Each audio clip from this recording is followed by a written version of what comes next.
Welcome to EPG Pathshala. I am Dr. Neeru Tandon, Associate Professor, VSSD College, Kanpur. We are discussing Paper 3, 19th Century English Literature. This is Module 3, William Wordsworth, written by Dr. Sudhir Arora. William Wordsworth is not only a poet.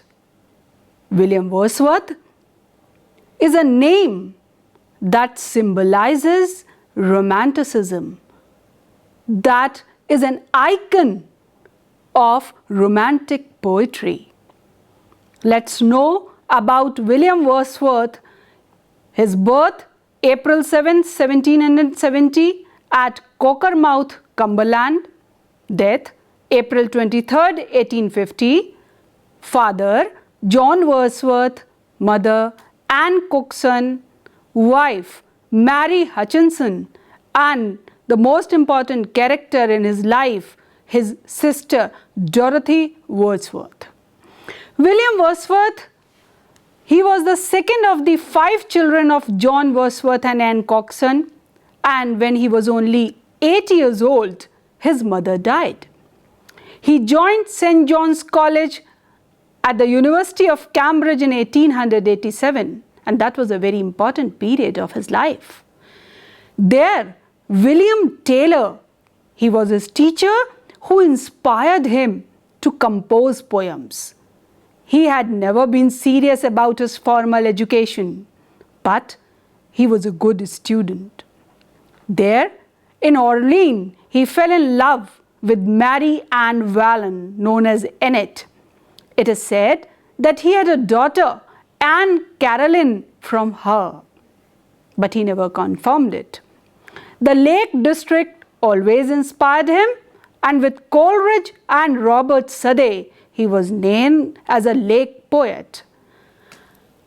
When one talks of poetry, specifically the poetry of 19th century, the name of William Wordsworth, it flashes on the screen of your mind. And the publication of the Lyrical Ballads in 1798, it initiated the era of Romanticism as far as English literature is concerned. Now, various ingredients of Romanticism must be taken care of when you are going to study Wordsworth. The 19th century poetry, which bubbles with Romanticism, there are major characteristics like subjectivity, love of supernatural, imagination, emotion, love of nature, simplicity, spontaneity, and a revolt against artificiality, specifically in language. When we go through Wordsworth's poetry, we find that his poetry possesses all these characteristics of Romanticism, and that's why we call him a romantic poet. But when we deal with this particular question, why is Wordsworth a romantic poet? Why do we call him as a romantic poet? Is it justified? Then we can just consider certain points that Wordsworth, with his close friend Samuel Taylor Coleridge, he revolted against the pseudo-artificial diction of the 18th century, the neoclassical age, which was represented by Alexander Pope. He revolted against gaudiness and inane phraseology that was employed in 18th century poetry, also known as the Augustan age. In Wordsworth's poetry, nature was at the center. He didn't concentrate so much on society because individual was more important. Imagination made him a romantic poet of high order. Wordsworth gave more importance to feelings than thoughts.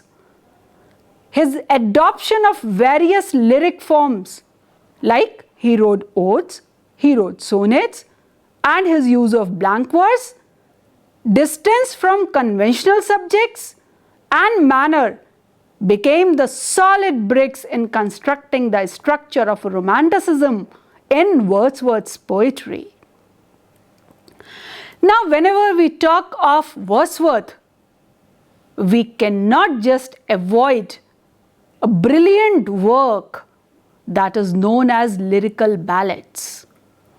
The publication of Lyrical Ballads marked the beginning of the Romantic movement.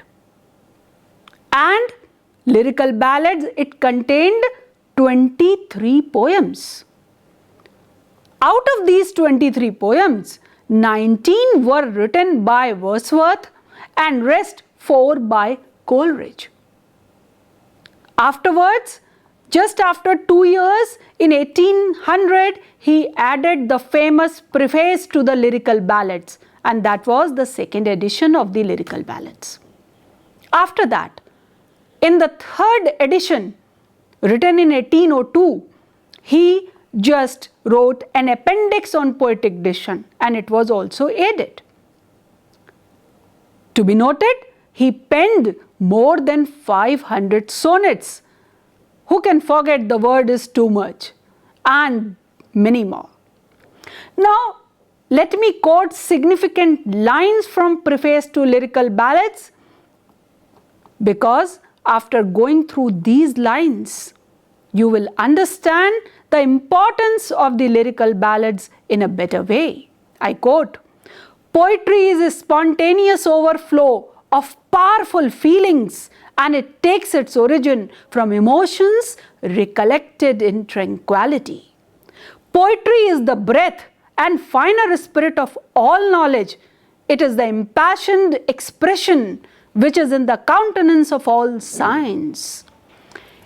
It is also said, "It may be safely affirmed that there neither is nor can be any essential difference between the language of prose and metrical composition." Unquote. Wordsworth's contribution towards 19th century literature is immense. Some of the important points related with his poetry and his contribution may be summed up like: his poetry has a soothing and restorative effect on the soul. He emerges as a teacher, and the didactic element is there in his poetry. His poetry offers a message of hope, determination, and persistence. His poetry recommends the ideal of simple living and high thinking.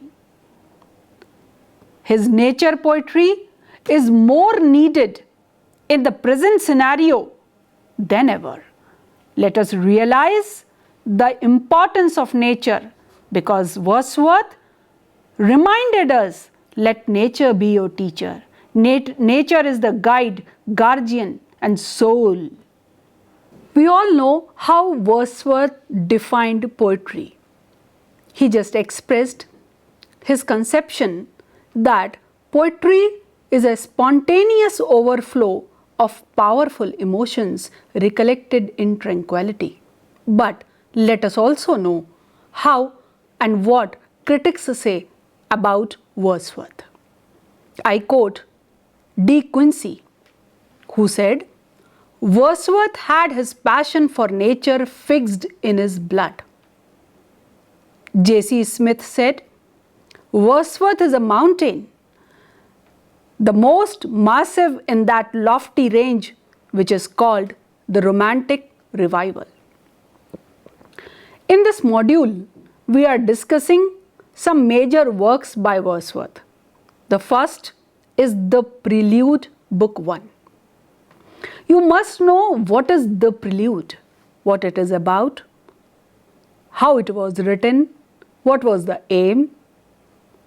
So first thing, that it is the most revealing and personal poem written in blank verse. Wordsworth started composing it in 1799 and continued to pen it throughout his life. It was published in 1850 after Wordsworth's death. The title The Prelude was not given by Wordsworth, it was given by his wife. The Prelude has been divided into 14 books, fused with the spirit of the Romanticism. It is known as growth of a poet's mind. Why?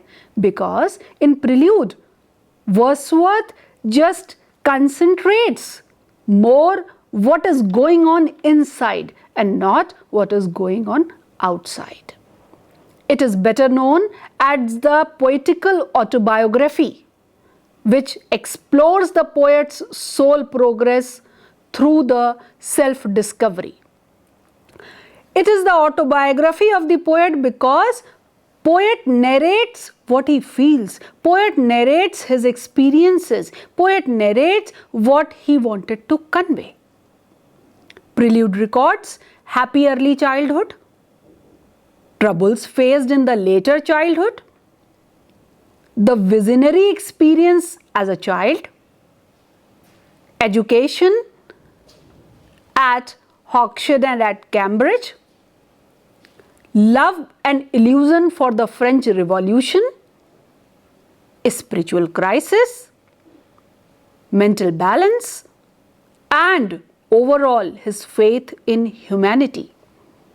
The Prelude undoubtedly places before us Wordsworth the revolutionary, Wordsworth the man, Wordsworth the poet, and finally Wordsworth the high priest of nature. It was said by Herbert Reed. Now we are concentrating on Prelude Book 1.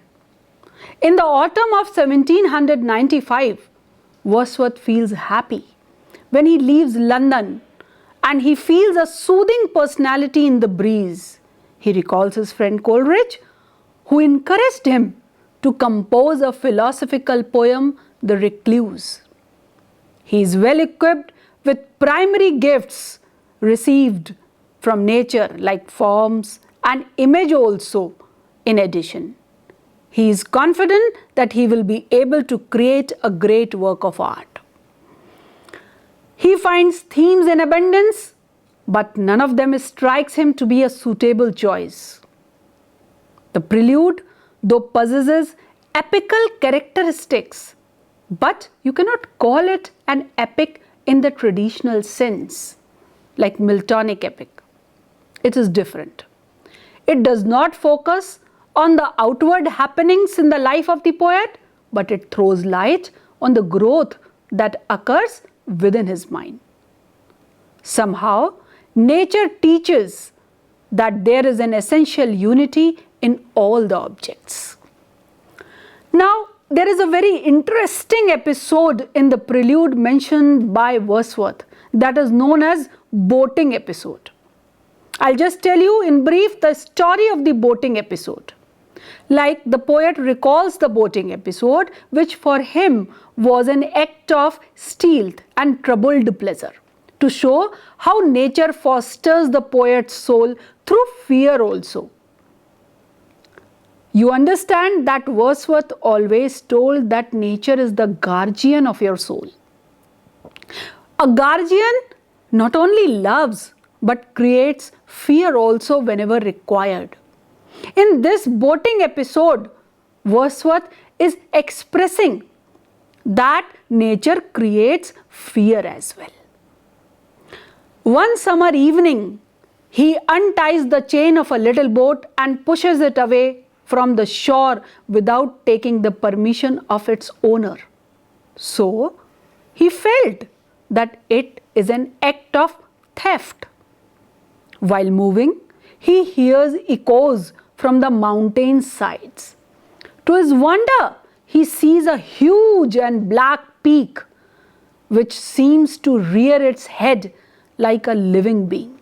That was creating fear in Wordsworth, as if it was telling that you have done a wrong thing by this theft. Though he continues to row over the calm lake, he feels the presence of the awful peak wherever he went. That simple peak but it was looking as if it was in the shape of a creature that follows him with some design. Hence, he felt, and he turns the boat back and left it at the place from where he stole, and moves towards home, feeling that nature has created fear. Why? To give him a lesson, to differentiate between right and wrong. So that is an important lesson. Wordsworth sees the flashes of vision of divine beauty, even in the midst of sensuous pleasures. He addresses Coleridge in an apologetic mood and asks him to forgive him if he finds his story tedious. He believes that if genial mood does not desert him, he will trace out the story of his life. Now, I will like to give you some excerpts from the Prelude, Book 1. Feel the writer, experience his words, and try to understand how meaningful they are. I quote, "Fair seed time had my soul, and I grew up, fostered alike by beauty and by fear. Dust as we are, the immortal spirit grows. Like harmony in music, there is a dark, inscrutable workmanship that reconciles discordant elements, makes them cling together in one society." I unquote. Now you can see the style of the prelude. The prelude demonstrates Wordsworth's sincerity in feeling and expression. The style is simple and lucid, and the poet has avoided the use of far-fetched imagery or conceit or rhetorical devices. He has taken his images and figures from the world of nature. Like in the boating episode, you had seen there is no one who is guarding him against this, only a rock. For Bateson, this poem can only be called subjective autobiography. It is written, as it were, from the inside outwards. Another poem, very important poem, that is known as Intimations of Immortality from Recollections of Early Childhood. It is an ode. Whenever we consider Wordsworth, people call there are two Wordsworths. One who is so simple, one who always talks in the language of man. But after going through this poem, you will come to know there are two Wordsworths. This Wordsworth is not that simple. This Wordsworth is not talking in a common layman's language. He began it in early 1802 and completed it in 1806 and got it published in 1807. It was in 2 volumes. In the first 4 stanzas, the poet raises questions. He puts this question regarding the loss of celestial light. And in the consequent stanzas, he answers to these questions in the form of compensation of the philosophical mind. Now, when Wordsworth talks about this particular childhood, innocence, there he is infusing all the characteristics of the Romanticism. Emerson calls this poem the high watermark of poetry in the 19th century. And the subject matter of the poem is the immortality of soul, the soul of which a human being is aware in his childhood, but begins to forget as he grows up. Wordsworth again and again emphasizes on this particular point, that the innocent child is not only a child who does not know anything. Rather, he glorifies this childhood. The poet recalls the time when meadow, grove, stream, the earth, and even common sights seem to be clothed in celestial light. He fails to see the celestial light which he used to see when he was a child. As a child, you experience nature in all its bounty. You can see the divine spark in the nature. But when you grow up, then the society corrupts you. Then you cannot see that this childhood, this innocence is there in all its purer form. He explains the laws of celestial light with the help of the doctrine of reminiscence. He explains that when you grow up, that innocence has been taken place by philosophical thoughts. He says, we come from heaven, but as soon as we come, we begin to forget our home from where we come. We forget God, we forget heaven, we forget our divine home. We think we have come to earth and we are going to live here forever. Earth plays the role of a foster mother who makes man forget his real home, heaven, by providing various delights and pleasures. The poet presents the picture of the child who attempts to imitate the actions of his elders. The poet presents the child that knows certain truths which remain unknown to the grown people because they are more involved in materialism. They tend to forget the divine element. They tend to forget what was essential, what was there in their heavenly abode. That is why the poet calls the child a philosopher. An eye among the blind. Who is blind? The grown-up person. And the eye, who is that eye? The child. A mighty prophet, a seer. That is too high. But here, why Wordsworth is giving all these titles and adjectives? Because he wants to glorify the child. He wants that this childlike innocence should remain with us in our mature years also. The poet has faith in life after death. He talks about heaven as the pre-home and the final destination where you will go after this earth. Even the meanest flower can provide him such deep thoughts that even tears fail to express. That is the height that he talks about nature and its effect. Now we feel that intimations of immortality from recollections of early childhood as an ode is the most celebrated, as well as the most controversial. Why controversial? Because when Wordsworth presents child as the father of man, then there are certain issues to be discussed. To consider a child the best philosopher, seer blessed, an eye among the blind is too much. Critics, they just create objections. It gives a sudden jerk after the first 5 stanzas. It fails to continue its unity, which comes to an end due to too much emphasis on the idea of pre-existence.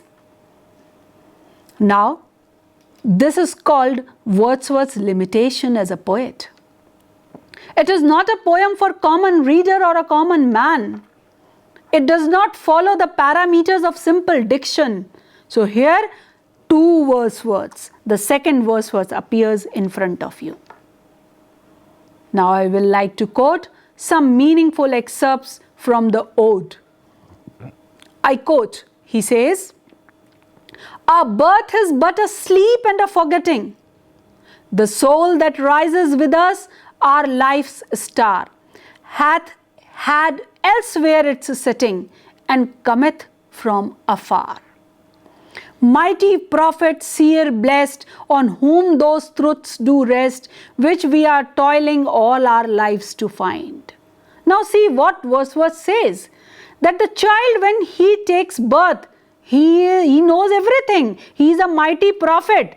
And after spending years and years, what you want to become? A mighty prophet. You work so hard to become a philosopher, while a child knows all those truths which you are toiling hard to know. So that is the way how he is glorifying the childhood. Now, many other poems are there which will give you the proofs that Wordsworth should be regarded as a true romantic poet.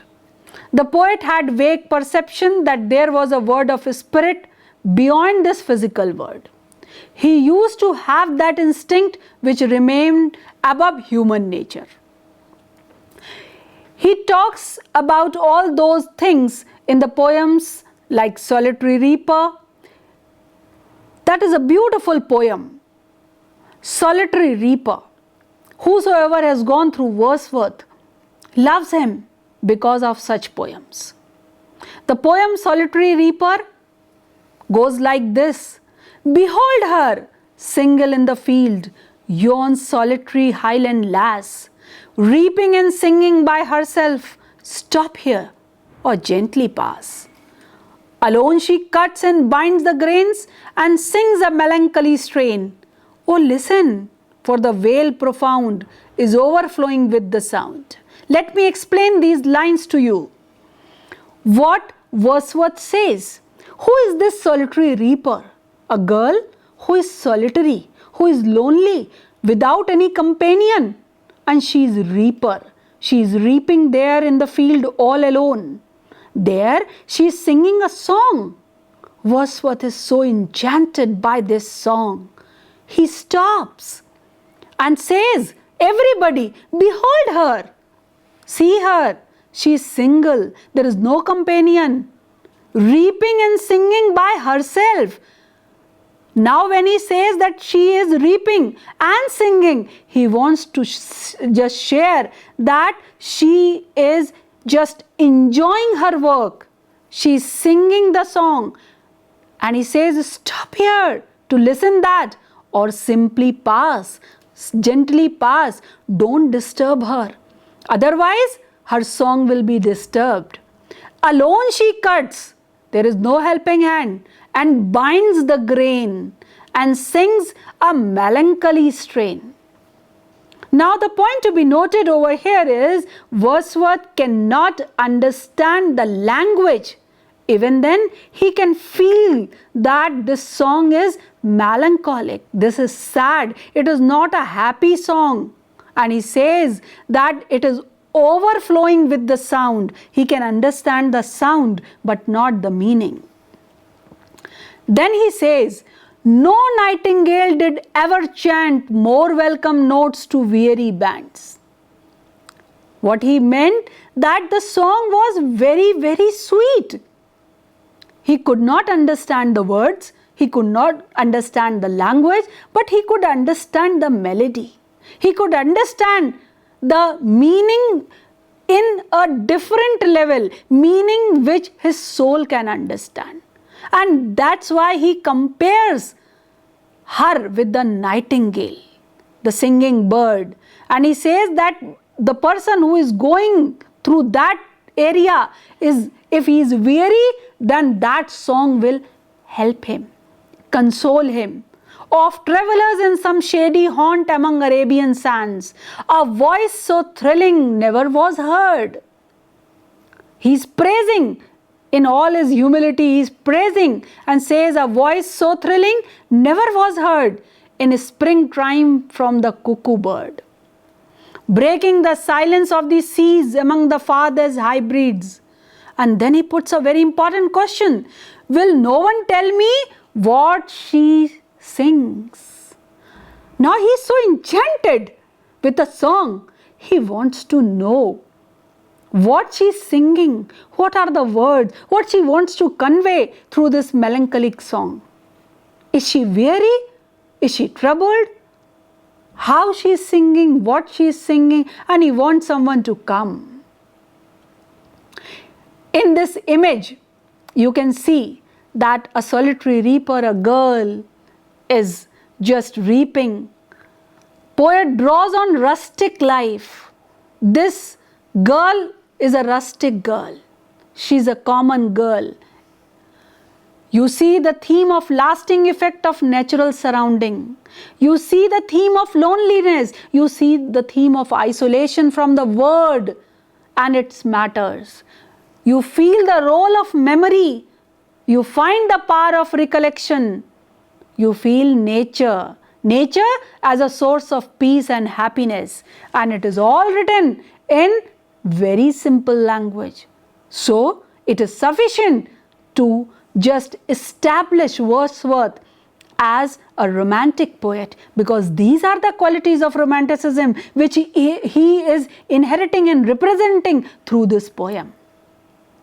Now, she was probably singing in a Scot, which was not known to Wordsworth, and what he appreciates is its tone, its expressive beauty, and the mood it creates within him, rather than its explicit content, at which he can only make a wild guess.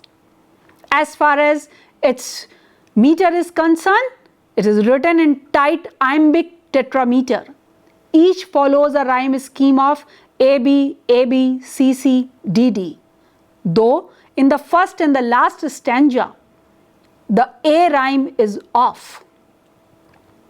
By placing this praise and this beauty in a rustic, natural setting, and by establishing its source as a simple rustic girl, Wordsworth is just establishing the values of lyrical ballads in all practicality.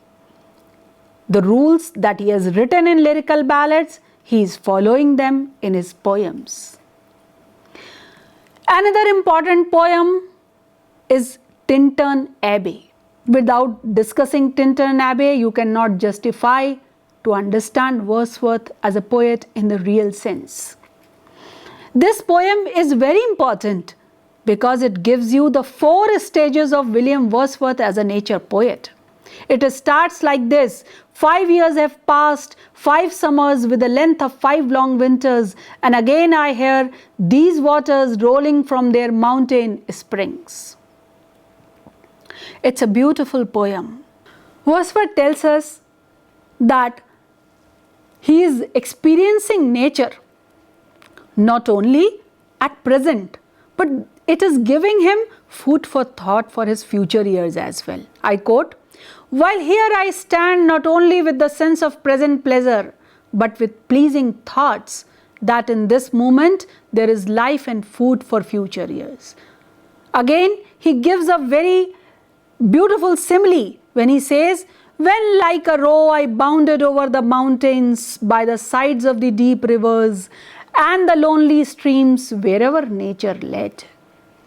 So Wordsworth tells you that first he experienced nature as a child, just the outward beauty, the colors. Next, he just experienced a meaning in nature.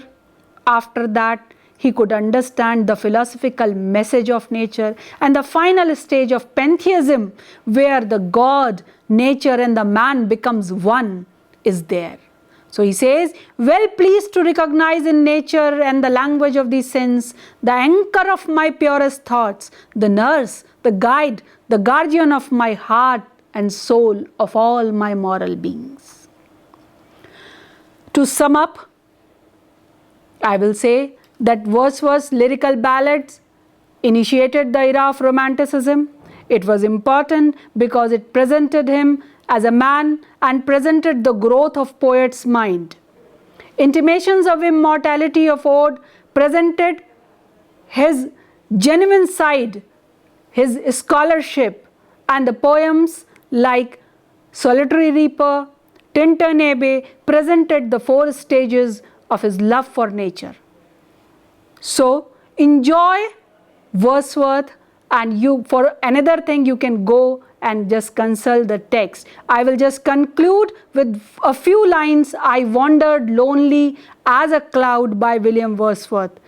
"Or oft when on my couch I lie, in vacant or in pensive mood, they flash upon that inward eye, which is the bliss of solitude. And then my heart with pleasure fills, and dances with the daffodils." Love nature, love Wordsworth. Thank you.